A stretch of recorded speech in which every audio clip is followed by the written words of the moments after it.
ao Leitura de Ouvido, o podcast que transforma linhas em ondas sonoras. Eu sou a Dayana Pasquim e hoje vou apresentar a você um dos últimos livros lançados na literatura contemporânea, O Tabuleiro da Existência, de Marcelo Neri, um autor de Santos que estará comigo nas notas de rodapé numa entrevista onde nós vamos saber muito sobre o seu processo de escrita. Boa leitura!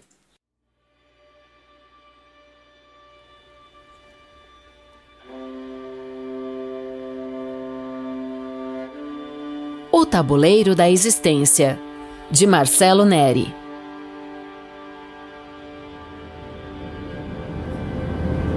O avião cortava a noite silenciosa, deslizando por um oceano infinito de nuvens negras. Dentro da cabine da classe executiva, um silêncio pesado pairava, interrompido apenas pelo murmúrio discreto de conversas distantes, o tilintar ocasional de cristal fino e o rugido monótono e incessante dos motores.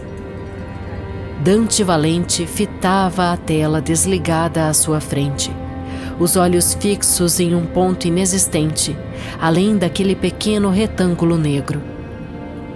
Aos 47 anos, ele tinha tudo, exceto a única coisa que realmente importava.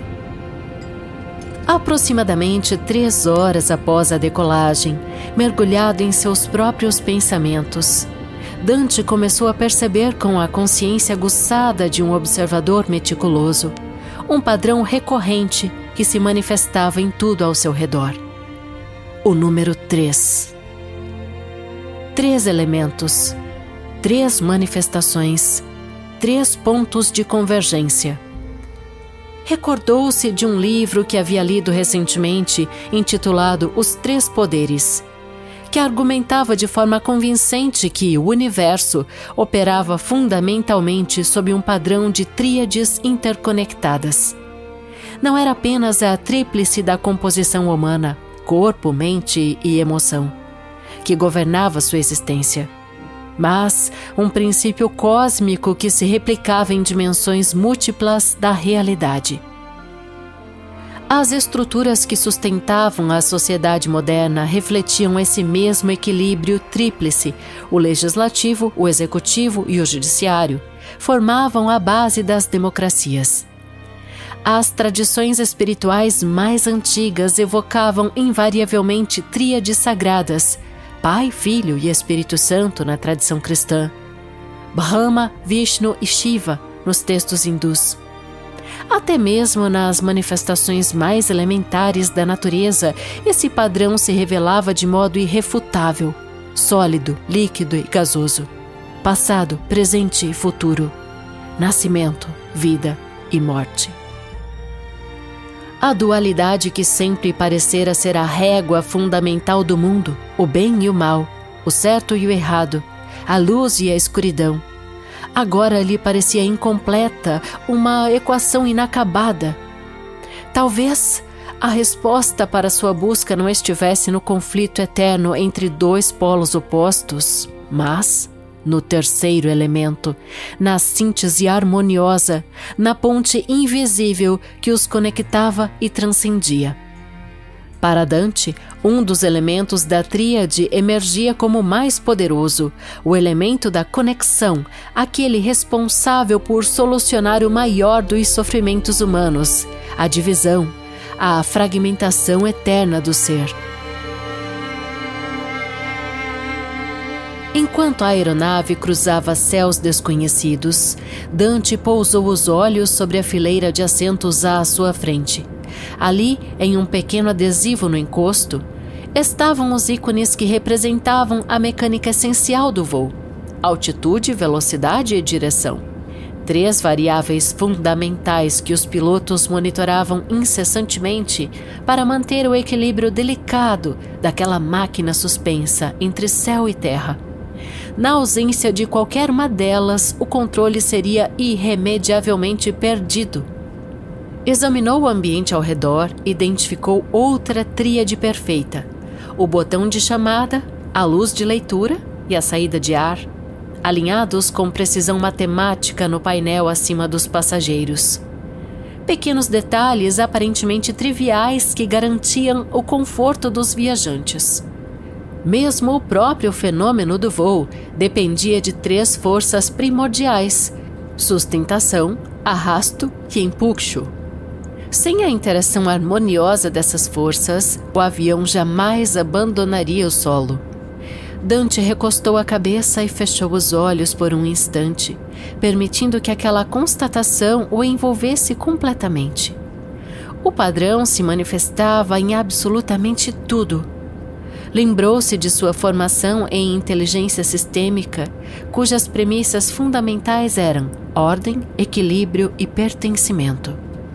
Era como se o universo estivesse constantemente sussurrando em seu ouvido que a resposta para a ordem cósmica das coisas não residia na simplicidade redutora da dualidade, do sim e do não, mas na harmonia transcendente do terceiro elemento, na síntese que tornava o equilíbrio possível, na chave que abria todas as portas.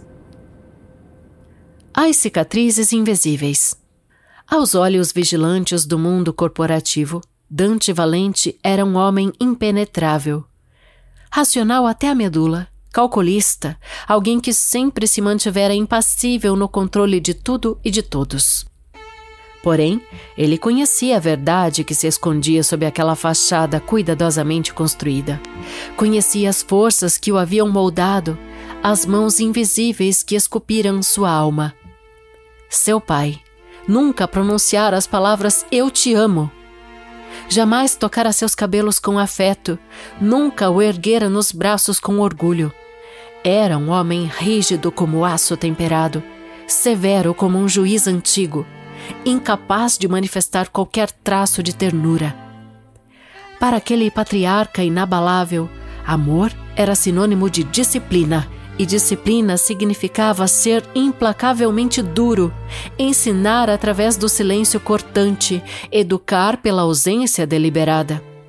Sua mãe, um espectro de carne e osso, uma presença física constante, mas um abismo emocional intransponível. Uma mulher que havia se conformado com o confinamento da vida que lhe fora designada, mas cujos olhos sempre carregavam o peso de uma tristeza resignada, como janelas para um universo de sonhos abandonados. Dante aprendeu desde os primeiros anos que sentimentos eram manifestações de fraqueza intolerável e que o amor era uma moeda rara que jamais circularia entre suas mãos. E o que um menino fazia quando era privado do alimento fundamental do amor? Ele buscava validação por outros caminhos, muitas vezes tortuosos. Ele se tornava o melhor, a qualquer custo, o mais inteligente, o mais estratégico, o mais bem-sucedido, o mais impiedoso quando necessário, porque se não podia ser amado por ser quem era, ao menos poderia ser admirado ou temido pelo que conquistava. E Dante conseguiu. Construiu impérios. Mas a que preço inominável? Agora era um homem incapaz de estabelecer conexões genuínas com outro ser humano. Um rei solitário em um trono de conquistas vazias. Tentara amar em algum momento distante. Casara-se uma vez, quando ainda acreditava poder preencher aquele vácuo interior. Tivera um filho, uma continuação de seu sangue. Porém, jamais conseguira estar verdadeiramente presente em espírito. A voz implacável do pai ecoava de forma perpétua em sua mente. Os fracos se preocupam com emoções efêmeras, os fortes constroem legados eternos. E Dante construiu, edificou impérios. Contudo, em algum momento indeterminado daquela jornada, perdeu irremediavelmente a si mesmo. Seu filho tinha agora 23 anos, um estranho que compartilhava seu sobrenome e nada mais. Um ser humano que crescera na sombra da ausência paterna, assim como o próprio Dante.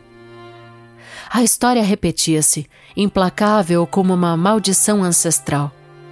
Sua ex-esposa, enfim, se cansou de esperar por um Dante que jamais estaria emocionalmente disponível, por um homem que olhava através dela como se fosse apenas mais um obstáculo a ser superado. Ela partiu, carregando fragmentos de sonhos despedaçados. Ele permaneceu, e permaneceu sozinho, como talvez sempre estivesse destinado a ficar. Talvez tenha sido melhor assim. Talvez nunca tenha sido capaz de oferecer amor genuíno a outro ser humano. Talvez, como seu pai antes dele, tivesse nascido fundamentalmente incapaz de sentir. Fechou os olhos com força. O aperto no peito intensificou-se como um torno sendo girado. A respiração tornou-se superficial e insuficiente. Os pensamentos aceleravam-se em uma espiral vertiginosa. Medo de quê, exatamente? Nem ele mesmo conseguia nomear. Medo do vazio? Medo de tudo. Medo de si mesmo. O reflexo na janela. Virou-se para a janela oval do avião. Sua própria imagem se projetava no vidro escuro, devolvendo-lhe um olhar acusador. O rosto marcado pelo cansaço, olheiras profundas como trincheiras escavadas sob olhos opacos. A face de alguém que possuía tudo o que o dinheiro podia comprar e nada do que realmente importava. Lá fora, além daquele reflexo fantasmagórico, um manto escuro e impenetrável cobria o céu noturno. Nenhum brilho de civilização, nenhuma referência terrestre. Apenas o vazio primordial, a escuridão absoluta que antecedia toda a criação. E então ele viu.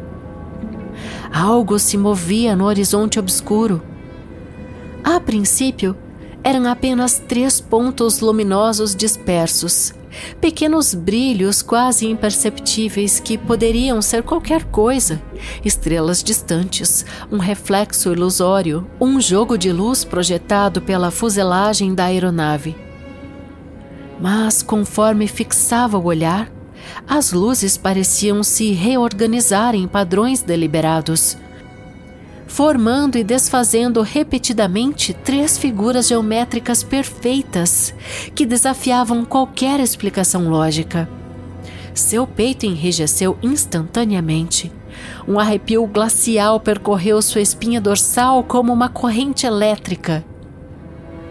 As luzes moviam-se com evidente intencionalidade, pulsando e transmutando-se em cores que seu cérebro mal conseguia processar, seguindo um ritmo hipnótico que parecia sincronizado com os batimentos de seu coração.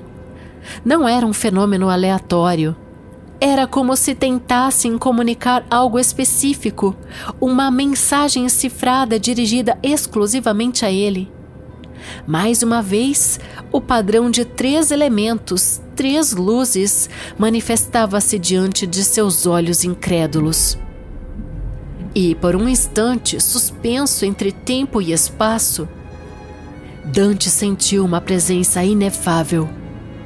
Era como se algo ou alguém estivesse observando-o diretamente, devolvendo seu olhar com uma intensidade que transcendia o físico. Em sua mente, uma voz cristalina emergiu do nada, como se alguém sussurrasse diretamente em sua consciência. O que você procura, Dante Valente? Neste exato momento, o avião estremeceu com violência. Uma turbulência repentina e brutal sacudiu a aeronave. Passageiros ao redor agarraram-se aos apoios de braço com dedos sob pressão extrema. Uma aeromoça cambaleou antes de se estabilizar, segurando-se no carrinho de bebidas com força suficiente para embranquecer os dedos. Dante permaneceu imóvel, petrificado. Não conseguia desviar o olhar daquilo que testemunhava, nem silenciar a voz que reverberava dentro de sua mente com clareza cristalina. As 3 luzes começaram a se expandir exponencialmente, fundindo-se em um único ponto de brilho insuportável. A cabine inteira cintilou em um clarão sobrenatural, e então o impacto. O mundo inteiro inverteu-se em um instante eterno. O rugido ensurdecedor dos motores explodiu em seus ouvidos, seguido por um som surdo e esmagador que parecia engolir toda a realidade. O tempo desacelerou até quase parar completamente. Um clarão branco, mais brilhante que 1000 sóis, consumiu tudo ao seu redor. E então, o silêncio absoluto desceu como uma mortalha. Escuridão completa. Dante Valente caiu. Para onde? Ele não sabia. O despertar no campo quântico. Escuridão absoluta. Um vazio primordial, sem forma, sem tempo, sem som. Uma ausência tão completa que transcendia a própria definição de existência. Dante não sentia mais o próprio corpo. Não havia gravidade para ancorá-lo, nenhum ponto cardeal para orientá-lo, nenhuma noção de passado ou futuro para situá-lo na linha do tempo. Apenas um silêncio absoluto, uma ausência total de tudo o que já conhecera ou experimentara em sua existência. Estaria morto? Seria essa a verdadeira face do fim? Não, isso não faz sentido nenhum. Tentou evocar as últimas memórias que ainda flutuavam nos confins de sua consciência. O avião rasgando o céu noturno, o clarão sobrenatural, o impacto devastador, o rugido agonizante dos motores em seu canto de morte antes de a escuridão absoluta envolvê-lo com um manto final. Mas onde exatamente estava agora?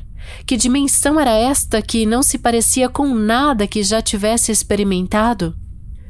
Ele não conseguia ver nada, nem mesmo a si próprio, mas sentia algo indefinível. Uma presença intangível, como se o próprio tecido do espaço ao seu redor estivesse consciente, observando-o com uma intensidade que transcendia os sentidos físicos. E então, a voz emergiu do vazio. O que é o medo, Dante Valente?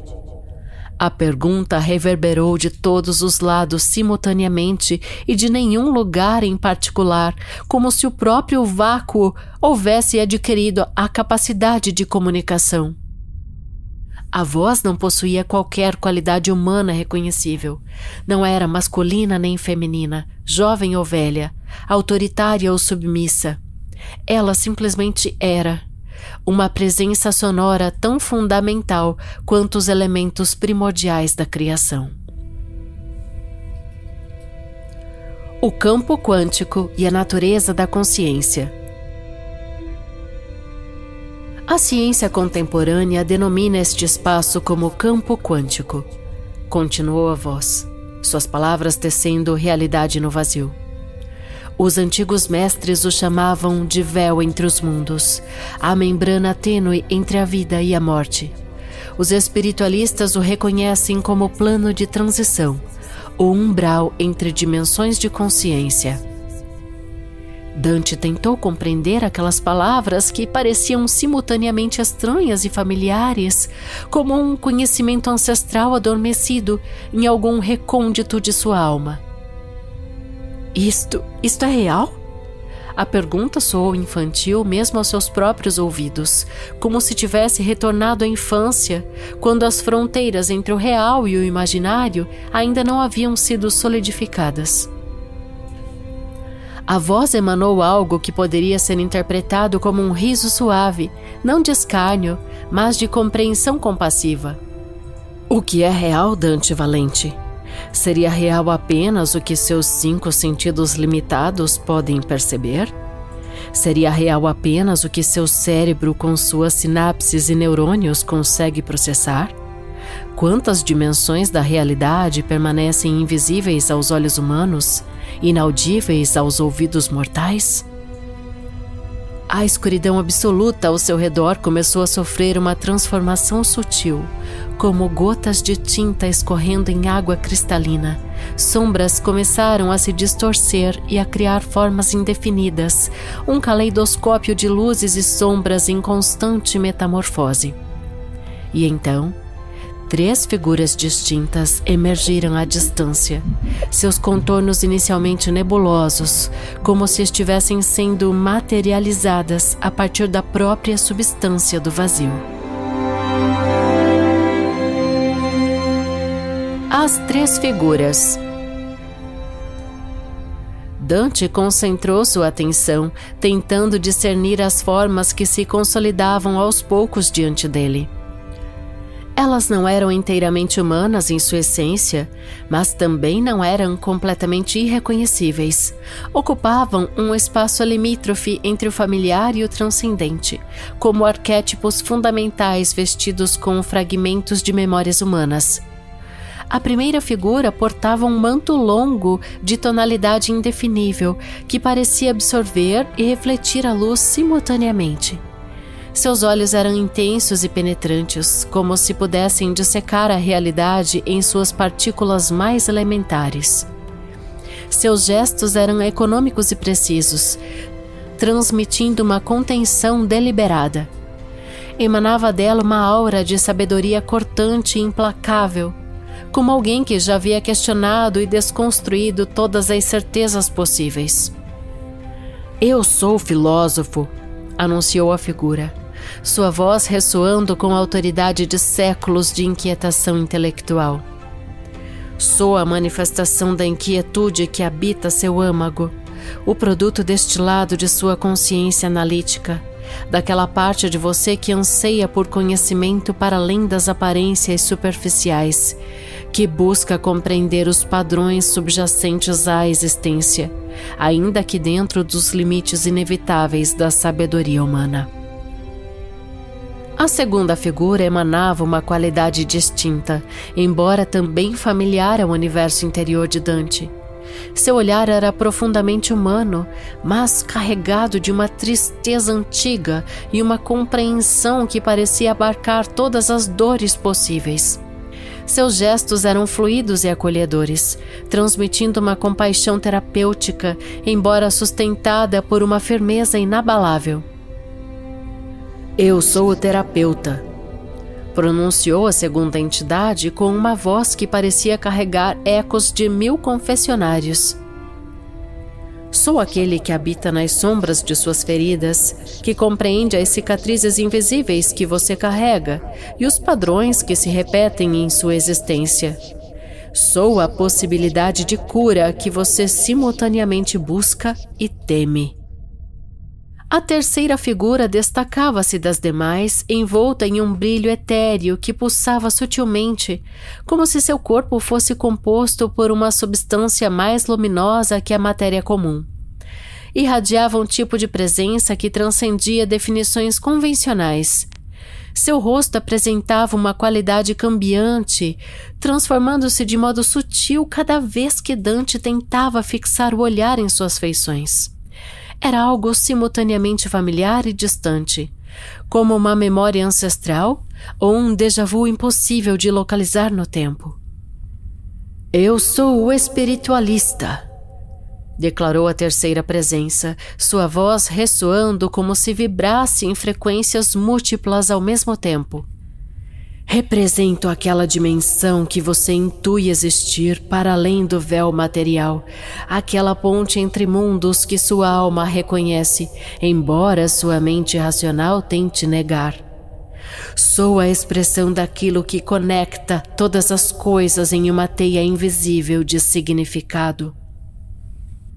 Dante sentiu uma vibração gelada percorrer sua essência incorpórea, um arrepio transcendental que não pertencia mais ao domínio físico. E o que exatamente vocês querem de mim?" questionou, surpreso com a clareza de sua própria voz naquele ambiente impossível. A luz ao seu redor pulsou suavemente, como se o próprio espaço respirasse em sincronia com suas palavras. "Não se trata do que queremos", respondeu a voz primordial que parecia agora emanar das 3 figuras de modo sincrônico. "Trata-se do que você vem buscando incansavelmente durante toda a sua existência, daquilo que impulsiona seus passos mesmo quando você desconhece o caminho. trata-se do que você está verdadeiramente disposto a enfrentar neste momento crucial. A voz da luz se intensificou, adquirindo uma qualidade multidimensional que reverberava não apenas no espaço ao redor, mas dentro da própria consciência de Dante. Uma vez que você sempre se revelou um buscador, ainda que muitas vezes inconsciente dessa natureza essencial, chegou o momento de participar de O Tabuleiro da Existência. Nele, você terá a oportunidade de encontrar, caso aceite o desafio, algumas verdades fundamentais sobre aquilo que sua alma sempre perseguiu. Você enfrentará desafios específicos neste jogo transcendental. Cada um deles refletirá uma faceta crucial de seu ser. Nossa intenção é conduzi-lo, com sabedoria ampliada, através das camadas de seu passado, da complexidade de seu presente e da natureza de seus medos mais profundos, para que possa finalmente compreender o verdadeiro significado do tempo futuro e seu lugar nele. E precisarei enfrentar essa jornada completamente sozinho? A pergunta escapou de Dante antes que pudesse contê-la, revelando uma vulnerabilidade que raramente permitia transparecer. Não, assegurou a voz coletiva. Você poderá contar com um de nós como guia em cada fase da jornada. Cada um oferecerá a perspectiva e a sabedoria necessárias para aquele estágio particular do caminho. Dante observou novamente as 3 figuras arquetípicas que se apresentavam diante dele, embora se sentisse estranhamente confortável com suas presenças, como se as conhecesse há milênios. Algo mais profundo em sua essência as reconhecia para além dessas identidades que se manifestavam, como se fossem máscaras de algo ainda mais fundamental. Mas de onde vinha esse reconhecimento? Qual era a verdadeira natureza dessas entidades que emanavam simultaneamente familiaridade e transcendência? E, mais importante ainda, o que significava aquele padrão persistente do número 3 que o perseguira até mesmo nesta dimensão além da vida e da morte?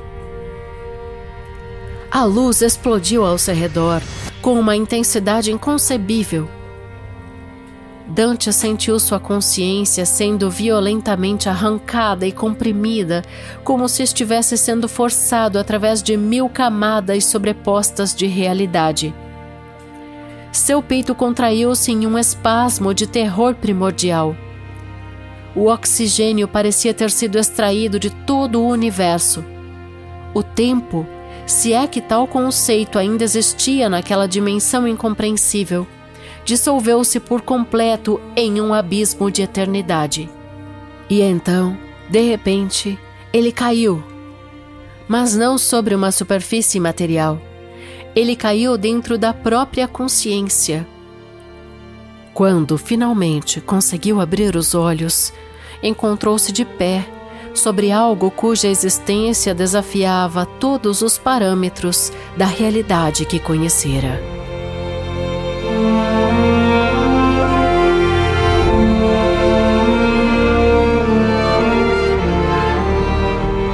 E este foi o Tabuleiro da Existência de Marcelo Neri, uma história que tateia luz e sombra. E olha, o livro está só começando. O romance de Marcelo Neri tem mais de 300 páginas. E você foi convidado a essa jornada a partir de agora. Mas, eu tenho que dizer, a gente vai viver algo muito especial no Leitura, que é uma interação direta com o autor pela primeira vez na história. E o Marcelo está aqui comigo. Nessas notas de rodapé, vamos conversar sobre alguns pontos principais do seu livro. Seja muito bem-vindo, Marcelo. Obrigado aí, é um prazer estar com vocês. Vamos bater um papo. Fico muito feliz e olha, eu vou te dizer, Marcelo, a gente contigo tá quebrando um patamar novo. Então, a gente tá entrando em um novo patamar metafísico no podcast. Sabe por quê? Nunca tivemos avião em nenhum episódio. Porque trabalhamos com textos em domínio público, né? E o avião começa a sua narrativa, né? O ambiente que a gente tá sentindo ali na sua narrativa. Então, você tá inaugurando isso conosco. Ah, legal, obrigado. Foi uma ideia aí que a gente vai bater um papo aí sobre esse avião, né? Esse, na verdade, o início do livro. Então, Marcelo, você parte de um perfil, a gente percebe que é um perfil corporativo real, o Dante Valenti, né?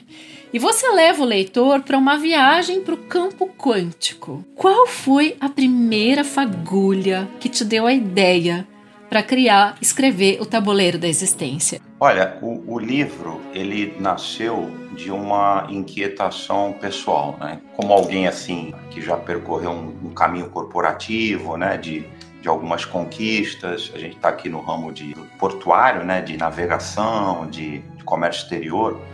Então a gente, com certo status já, eu sou uma pessoa, de certa forma, conhecida no mercado, né? Algumas responsabilidades. Como é que eu pude ainda sentir um vazio existencial, né? Grande, né? A fagulha, então, ela veio em um voo noturno mesmo, quando eu percebi que, apesar de ter bastante coisa, já de ter conquistado algumas coisas, havia algo que ainda eu buscava, né? Essa sensação aí de estar entre mundos, né? O mundo corporativo e o mundo interior, né? Então esse foi o ponto de partida. E como eu sempre estudei filosofia, psicologia, espiritualidade, a ideia realmente foi unir essas camadas em uma narrativa que levasse o leitor a uma viagem além do tempo linear. A gente sempre busca por algo externo e essa questão de a gente ter a jornada, mas a gente procura a meta, o resultado, mas quando a gente chega na meta, no resultado, parece que falta alguma coisa, então a gente busca uma outra coisa, né? Então, essa fagulha veio um pouco de navegar aí, né, dentro dessa busca interior, né? E ali a gente está falando também da ordem cósmica das coisas. A gente percebe que é um conceito muito caro a essa história que você escreveu. Fala sobre isso, sobre a ordem cósmica das coisas. É bem bacana essa pergunta, porque a ordem cósmica, ela, para mim, ela, primeiro, né, isso trago na ideia para o livro também, ela se manifesta em tríades. Então, a gente vai perceber no início do livro que eu coloco ali um mistério, né? Por exemplo, tríades, né? Corpo, mente e espírito. Passado, presente e futuro. Nascimento, vida e morte. Então, o Dante, o personagem principal do livro, ele percebe isso no avião, quando ele começa a anotar o número 3 em tudo. Então hoje a gente vive uma sociedade mergulhada muito em dualismos, né? Certo e errado, nós e eles, né? A polaridade está bastante em todo lugar, né? E a gente esquece que a verdadeira harmonia, ela está no terceiro elemento, está no ponto de convergência. Eu sempre digo, a realidade é um espelho, né? Só quando nós aceitamos a luz e sombra que a gente pode enxergar a ordem maior que sempre esteve ali. Então eu acho realmente que essa questão da dualidade que está em todos os lugares da nossa vida também, principalmente a polaridade de hoje em dia, ela é um pouco burra, né? Ela não é inteligente, porque a gente precisa de um terceiro elemento para ter um caminho do meio, né? Entendi, concordo contigo. E também trabalho com essa ideia do terceiro caminho. Ele existe, né? E ele é muito importante para o ser humano. Agora, tem uma duplinha que eu tenho que jogar aqui na nossa conversa, que é fundamental quando a gente começa a conhecer a tua história, que é o real e o imaginário. O livro trabalha muito com essas fronteiras, né? E para o leitor de ouvido que está assistindo a gente, ou acompanhou o começo, né? Depois a gente vai falar como pode adquirir o livro, enfim. Mas vai perceber, quando fizer a leitura toda, que ao longo do livro, essas fronteiras elas vão ficando mais esmaecidas, né? Vou dar esse spoiler aqui para quem está acompanhando a gente. Eu queria que você falasse dessas fronteiras entre o real e o imaginário. Por que você acredita que isso é necessário hoje? Eu acho que isso é necessário porque a nossa realidade já é, em grande parte, um filtro da mente, né? Então, trabalhar o imaginário é trabalhar o inconsciente. O tabuleiro, no livro, os guias, o campo quântico, são linguagens metafóricas que nos permitem acessar o que está adormecido. Então, hoje, a gente precisa dessa ponte simbólica para integrar ciência, espiritualidade, psicologia. Se você pegar no campo da filosofia, eu posso citar como exemplo um dos opostos que sempre me chamaram a atenção. Você vai pegar dois grandes da filosofia, o Platão, né, conjecturando um mundo em que ele acredita que os valores não estão no mundo físico, não estão no mundo real, do corpo, né, dos sentidos, da carne, né, mas sim na transcendência da alma, do espírito, do que a gente deve enxergar além da realidade física, né? A gente vê isso com nitidez na obra do Platão, do mito da caverna, né? E aí o oposto, eu pego um outro filósofo, Nietzsche. O Nietzsche, ele traz uma ideia em que ele se opõe a tudo que teoricamente não seria real. Então ele vai trabalhar, ele traz esse conceito de niilismo ante as coisas que não são sua própria potência de viver no mundo presente, com seus sentidos, né, no plano físico real, né? Tentando viver da melhor forma aqui onde nós estamos, no plano que supostamente seria real. Então Nietzsche, ele não acredita nos ismos, nas utopias, né? Que ele acredita que são ilusões, são formas que nós aprendemos de sair do mundo real, né? Mas até para a gente voltar também no conceito do equilíbrio, né, que a gente falou antes, eu prefiro ficar no meio do caminho. Nem o platonismo, nem Platão e nem o niilismo de Nietzsche, para as ideias mais metafóricas de transcendência e espiritualidade. Eu gosto do meio do caminho, eu gosto de viver bem, tanto no externo, nas coisas reais do mundo, quanto no interno, na busca por autoconhecimento, pela essência da alma, das coisas da transcendência. Acho que a nossa vida, a gente tem que integralizar tanto essa parte do mundo real, né, quanto a parte do que talvez não seria o real, né? Seria a gente procurar enxergar no mito da caverna do Platão, né, um pouco além das sombras, né? E além dessa ideia do três, né, da tríade, ela aparece em personagens muito importantes no seu romance, que são as três figuras arquetípicas. Ali a gente tem o filósofo, né, vou refrescar a memória, o pessoal acabou de ouvir, mas o filósofo que vem com a inquietude, a consciência analítica, o terapeuta que trabalha com as sombras das feridas, as cicatrizes invisíveis, e para fechar, o espiritualista, que é esse terceiro também, né, caminho, que é a intuição, que é além do seu material. Então, nesse começo da história, a gente vê que essas três partes, ela compõe um todo fragmentado, que é o nosso protagonista. Me lembrou um pouco a figura sem rosto daquela icônica animação, A Viagem de Chihiro, né? Não sei se você gosta bastante. Lá significa a transformação dos indivíduos, né? A influenciabilidade no indivíduo, né? Essa figura sem rosto. Para suas figuras arquetípicas, né? Essa convergência dos três em um, sendo mentores do Dante Valente. Tem tudo a ver com a tríade, né? Tem tudo a ver... Na verdade, elas representam partes fragmentadas de nós mesmos, né? O filósofo é a busca por sentido e análise, né? O que eu poderia falar do terapeuta? O terapeuta é as feridas, repetições emocionais, né? O espiritualista, a intuição e uma espécie de transcendência, né? Uma espécie também de quem nós somos como outra tríade, né? Corpo, mente e espírito, né? Uhum. Então, o nosso plano, ele é um plano mental, emocional e corporal. Imaginação, decisão e ação, né? Outra tríade, né? Isso é muito esperançoso, é muito legal esse pensamento. Então, quando o Dante ele encontra os guias, é como se ele estivesse olhando para três espelhos do próprio ser. dele mesmo, né? E o jogo é justamente esse, é integrar essas vozes, reconciliar a fragmentação interior. Seria o jogo da inteireza, né? O se tornar inteiro. Você só se torna completo quando você une essas três figuras, né?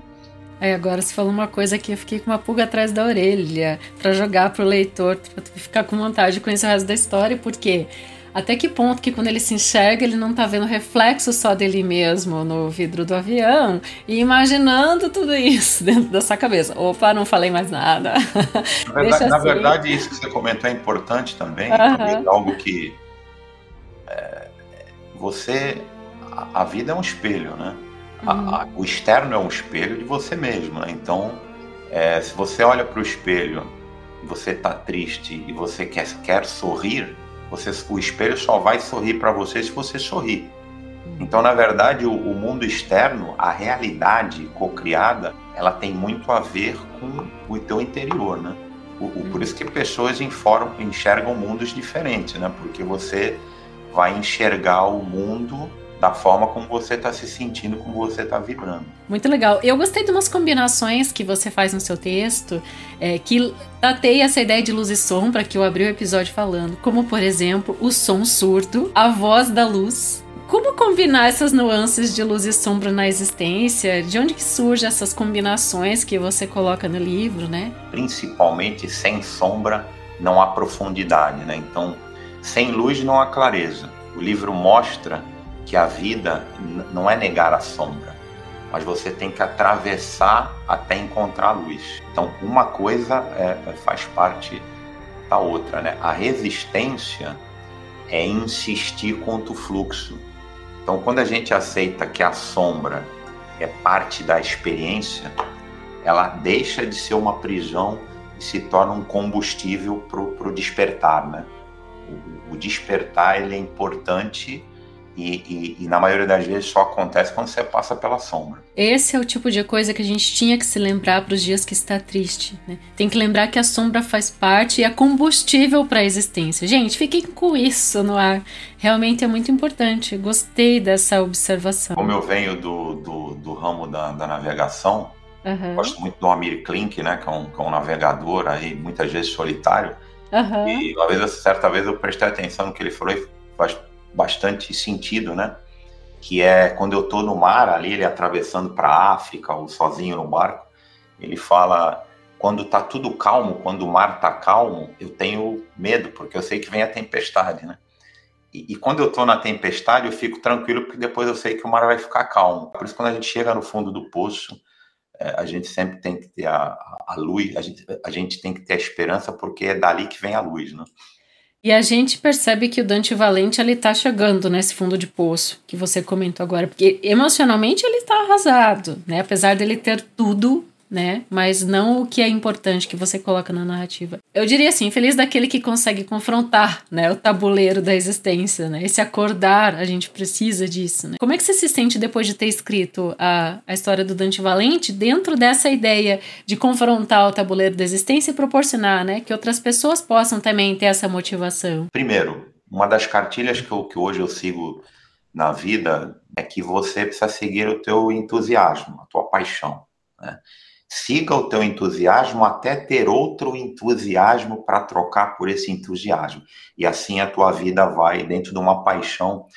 Só que quando você segue o teu entusiasmo, né, muitas vezes os teus padrões antigos do ego, do eu antigo, da zona de conforto, eles vão te segurar com força para trás, né? Porque você está seguindo o teu entusiasmo e a tua paixão. Então, vai aparecer os momentos conflitantes, de dificuldade, vão aparecer os momentos de crenças limitantes que vão ficar cada vez mais forte na mesma proporção que você estiver caminhando e estiver mais próximo da tua paixão e do teu entusiasmo. Mas essa essência, ela estaria guardada adormecida junto ali com o conhecimento ancestral, adormecida em algum recôndito da alma? Como que a gente pode acordar? Eu quero que você dê uma dica prática agora, já que você estudou bastante filosofia e tudo para escrever. Como que a gente pode acordar esse patamar da existência, esse conhecimento ancestral escondido nos recônditos da nossa alma, para viver melhor? Todos nós, a gente está em um tabuleiro, fazendo movimentos conscientes, movimentos inconscientes. Cada escolha que você faz traz uma chance de acordar, né? Eu também caminho nesse processo, né? Como empresário, como marido, como pai, como mentor. E o livro é uma forma de partilhar esse despertar. Sair do piloto automático, né? Perceber os pontos cegos da tua vida, as crenças limitantes, os medos, os padrões que se repetem, né? Primeiro, estando presente, né? Eu falo muito sobre a permissão, né? Permitir-se sentir, reconhecer, ser. Não é buscar algo só no externo, mas a gente precisa, acho que, aprender a silenciar para ouvir o que está já dentro de nós, né? Esse recôndito, então, que você falou da alma, né? Ele se acessa quando a gente para de fugir das nossas emoções e a gente aceita que elas são pistas de um caminho, né? E eu notei que você estabeleceu algumas condições para o seu protagonista. Então, ele está diante do terror primordial, é um termo do livro. Ele caiu dentro da própria consciência. Eu achei isso super interessante, porque quando ele abriu os olhos, ele estava em pé. Aí fiquei refletindo, porque o meu papel aqui é analisar, né? Em pé, no sentido figurado, a gente tem assim, muitas imensidões de possibilidades, porque em pé a gente pode correr, né? Então eu tô diante do terror ali, eu vou correr, eu vou fugir. Ou eu posso pular, eu posso escalar, né? Subir patamares. Ou o principal, a gente pode caminhar. Isso é muito significativo. Você poderia jogar ele deitado, desacordado, desmaiado. Por que você optou pelo em pé? Bem legal a tua pergunta, porque o livro ele traz muitas coisas que estão ali literais, né? Mas tem muita coisa. Se você ler o livro 1, 2, 3 vezes, você vai ver muitas coisas que estão em camadas de metáforas, né? Camadas que você pode interpretar de outra forma. Então, o estar em pé significa prontidão, né? A gente pode fugir, a gente pode lutar, a gente pode escalar, ou simplesmente a gente pode caminhar. Essa é a postura fundamental da vida, né? O livro ele usa esse símbolo para mostrar que diante de um terror primordial, né? Quando tudo parece perdido, né? O que o Dante faz? Ele não acorda deitado. Ele acorda em pé. É importante isso psicologicamente falando, porque o medo paralisa, né?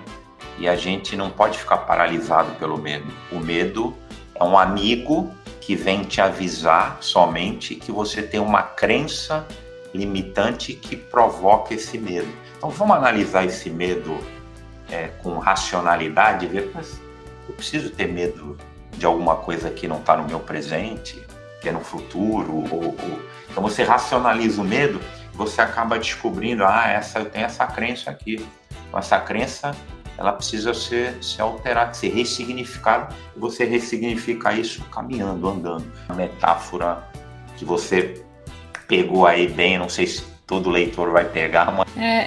Esse é o meu papel, eu sou cirúrgica nas análises, mas que bom que eu peguei, né, que legal. Eu queria que você contasse algumas curiosidades sobre a escritura do Tabuleiro da Existência. Quanto tempo você levou para escrever, desde essa sacada, né, que o Dante, em alguma medida, ele se inspirou um pouquinho nesse momento que você estava vivendo ali também nesse voo, mas... Quando que foi essa viagem? Você lembra que mar você estava cruzando? Já que mar é a sua parada, eu já vou contar a biografia dele, gente. A ideia mesmo foi uma viagem que eu estava fazendo aqui pela empresa para a Europa, né? Então eu estava realmente cruzando o oceano. Uhum. E eu comecei a olhar pela janela do avião e vi realmente uma luz passar. A ideia do livro é que você vai ver 3 luzes, né? E toda essa questão do mistério da tríade. Mas eu vi como se fosse uma estrela assim.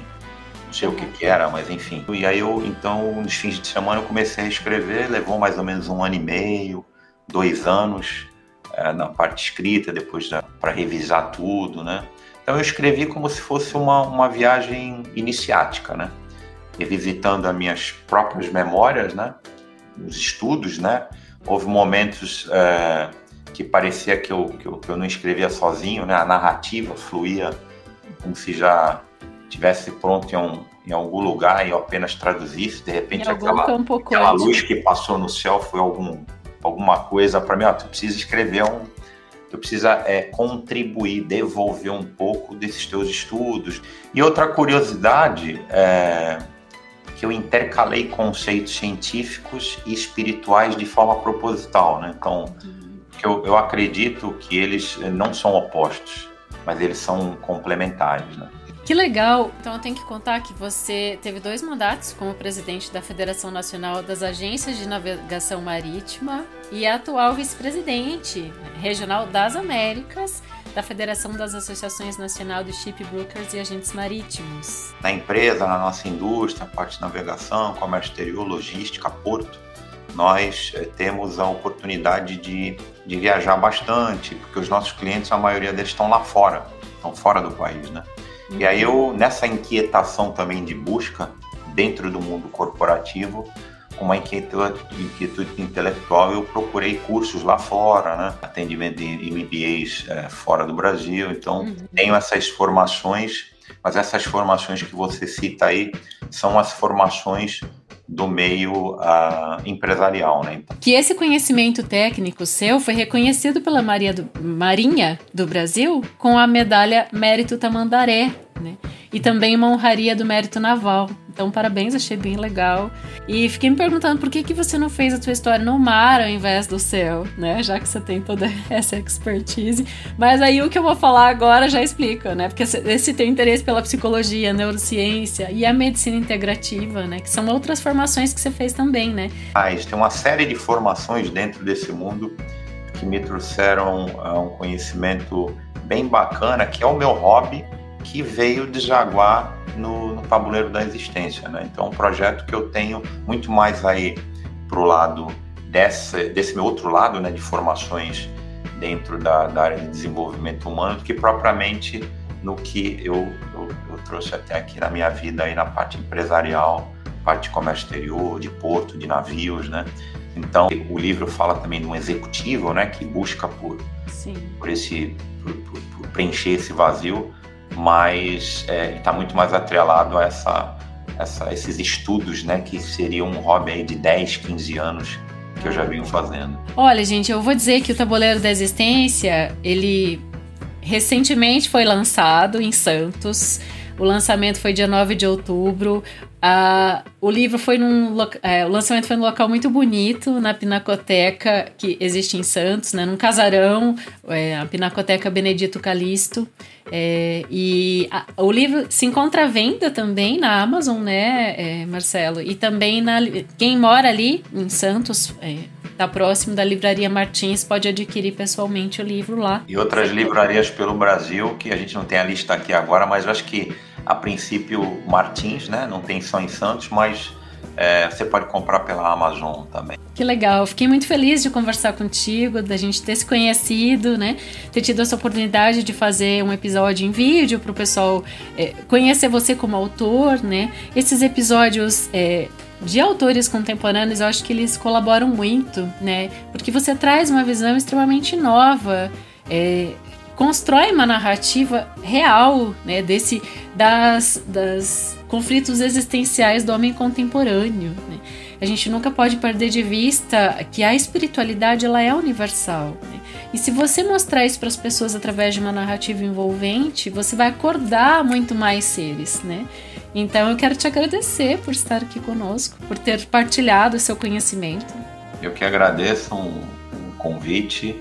É uma honra estar falando com vocês no Leituras de Ouvido, e para mim é uma honra maior ainda, porque é um espaço de literatura, né? Um espaço que fala de leitura, de livros, de conhecimento, que é tão importante, como você bem mencionou, nos dias de hoje, aí, onde a gente entende, enxerga que tem muito mais, né, estados depressivos, ansiedades, e o livro, eu diria então que é um convite, né? Não um convite só para entender o Dante, mas para olhar o teu próprio tabuleiro da vida, né? Então, cada um de nós, a gente tem as nossas casas de sombra, os nossos portais de memória, os nossos guias internos, né? E se a gente conseguir enxergar a vida assim, né, como um jogo de consciência, a gente pode viver, acho que com mais leveza, né? Com mais propósito e com mais verdade. Então, agradeço muito o convite de estar aqui com vocês. Que bom, muito obrigada. E a você que está aí do outro lado ouvindo a gente até agora, fica o convite para fazer uma interação aqui na caixinha, né, do Spotify. Comenta conosco o que você achou desse episódio e a gente se vê na próxima leitura. Direção e narração, Dayana Pasquim. Edição, artes de capa e trilha sonora de abertura, de Lucas Piasecki. Produção, Roca Studios. Avalie no Spotify e na Apple Podcasts. Siga para não perder os próximos episódios. Inscreva-se em youtube.com/leitura de ouvido. Siga no Instagram Leitura de Ouvido. Fale com a gente no leituradeouvido@gmail.com. E a gente te vê na próxima leitura.